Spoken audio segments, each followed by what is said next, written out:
రాజు ఊర్లో అందరూ ఏటేటో మాట్లాడుకుంటున్నారా? మన గురించి మాట్లాడుతుంటే మనం ఫేమస్ అయిపోయినట్టేనే. ఒరే నీకు నాకు ఏదేదో ఉన్నట్టు మాట్లాడుకుంటున్నారా? ఇప్పుడు ఏటత్తవే? అందరు ఎలాగో మాట్లాడుకుంటారు కదా, అది నిజం చేసితే ఎలాగుంటదా అని. ఈ శివరాత్రి పండుగ నుండి రాజుగాడే మన తండ్రి. మనం పెళ్లి చేసుకుందామా?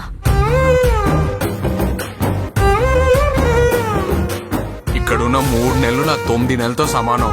అంటే రోజుకి 3 రోజులు లెక్కరా. వద్దు రాజు, నువ్వు ఇంటికి వెళ్ళొద్దు. అనగుండుకే నేను వదిలేనే.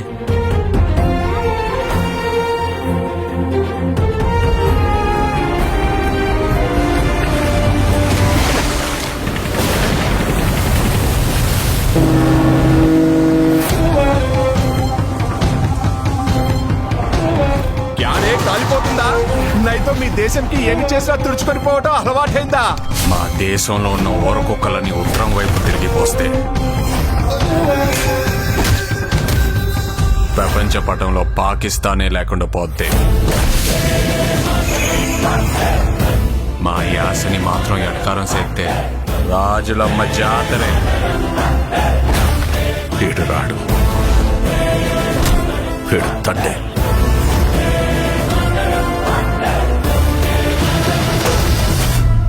ఏడు సముద్రాల అవతలున్నా ఎత్తుకొని మరీ లాక్కొచ్చి ఇక్కడ పడేస్తాను. ప్రమాదమని తెలిసిన తన మంది కోసం ముందు కడిగేసినోడే తండేల్. తండేలంటే ఓనరా? కాదు సార్, లీడర్. రాజు నీకు ఏడు నీళ్ళతో స్నానం చేయడం ఇష్టమా, లేకపోతే నాతో ఉండడం ఇష్టమా? నువ్వు నాకు 7 నీళ్ళతో స్నానం చేయించడం ఇంకా ఇష్టమే.